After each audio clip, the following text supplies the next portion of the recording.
What is up, lads, and welcome to the new review of the SnowRunner. Something literally gets stuck into.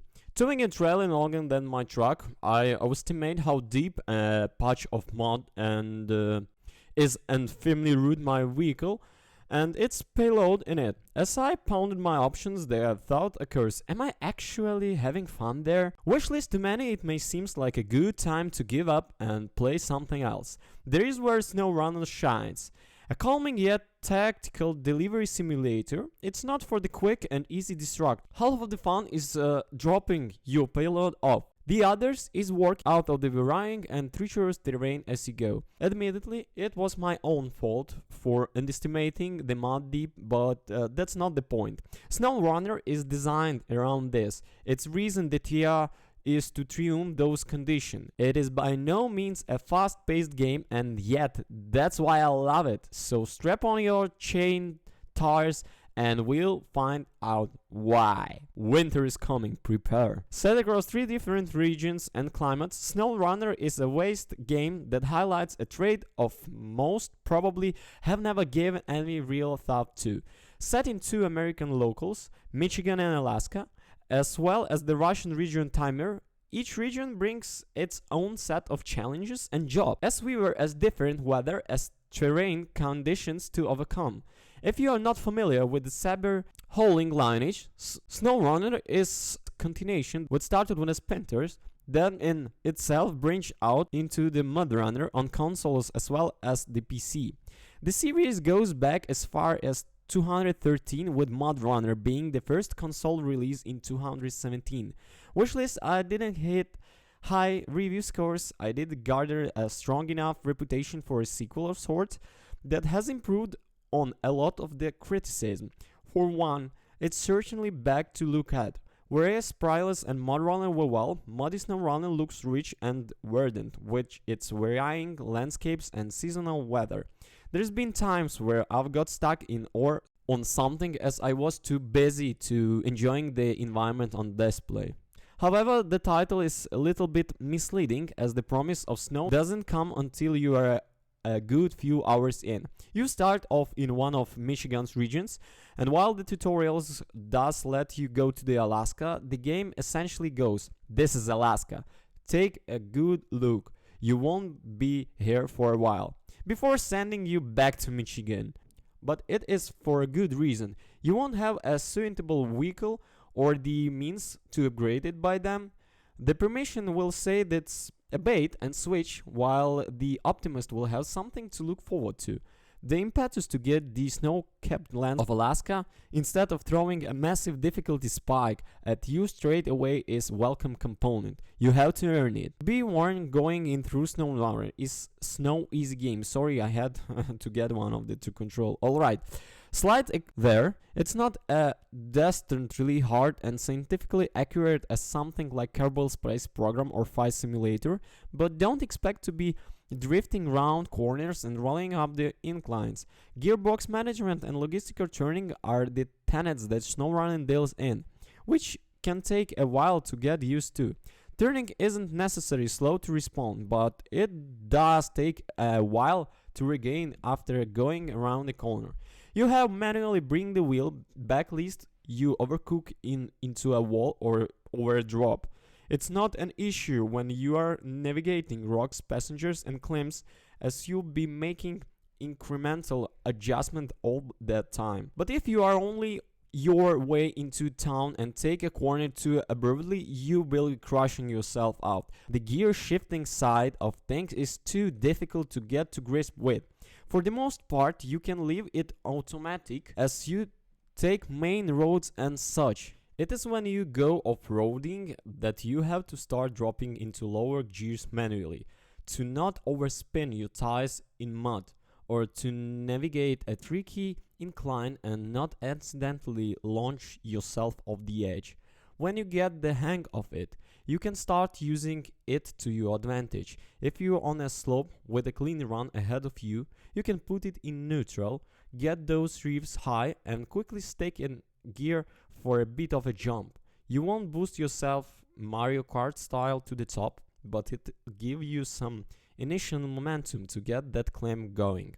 As I've said through, the core gameplay is getting stuck into and overcoming various difficulties to make deliveries in occasionally harsh climates.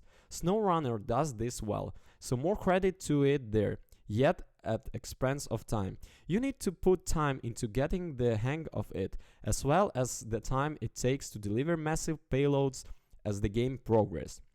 So you think a game like this would have a massive and comprehensive tutorial to teach you the rigorous and expensive mechanics behind such a big game, right?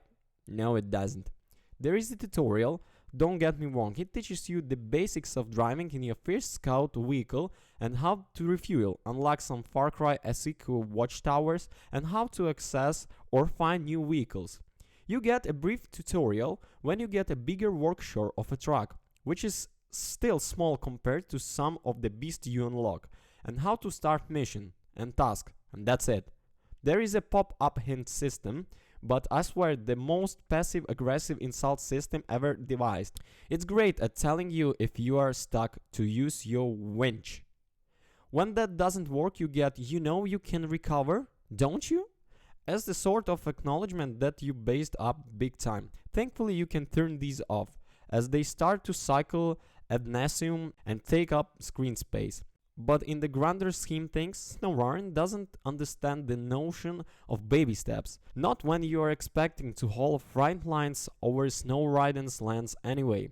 Mission trackers are minimal in telling you what supplies you need to complete a task, and sometimes, if you are lucky, where you can pick them up front. Of course, the natural deduction is that timber would be at lumber yard, metal plates at a steel plant. That's a given on us to work out. But bar a little HUD icon, there's very little in the way of guileless or makers to help you out.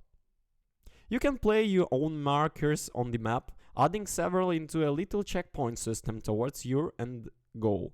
Unfortunately, these are as the crown files, literal straighting lines across the map. So when you do get back to driving, you only get the blue marker with the distance above it, not the correct road to take.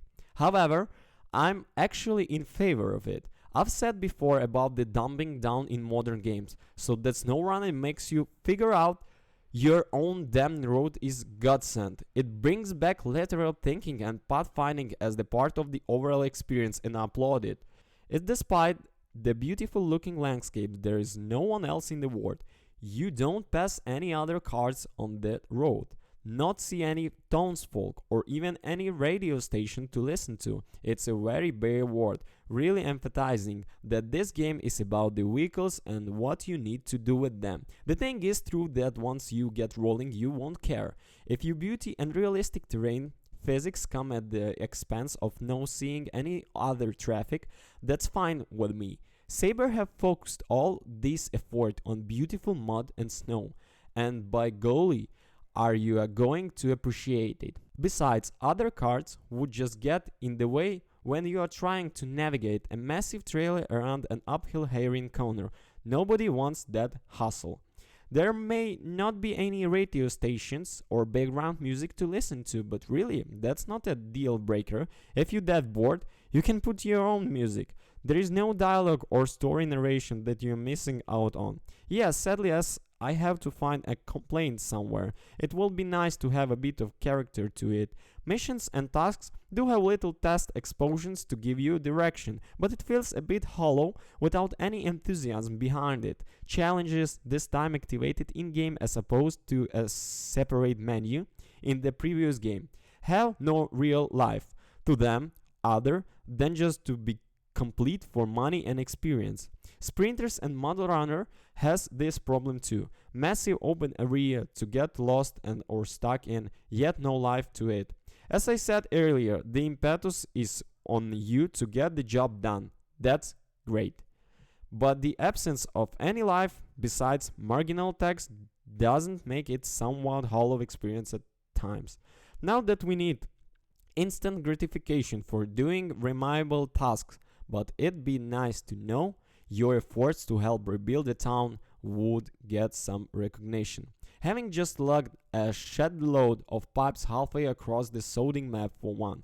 The weirdest comprehension this game has drawn that even Saber have played up to is Death Stranding. I I didn't see it at first, but the parallels are there.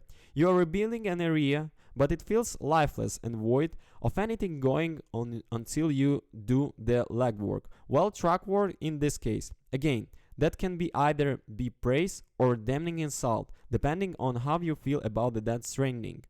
In summary, SnowRunner isn't going to be a game for everyone. It requires patience and modicum of strategy and forward thinking. It doesn't have most gentle or throwing of starts, more of a drop into, but once it's get going into really starts to shine. There's the feeling of an actual job well done when you are taking the best part of an hour to navigate some absolute busters of a road or fix a fallen power line to make your return trip easier. It feels like an actually day's hard work, just without a numb butt and tracker ton.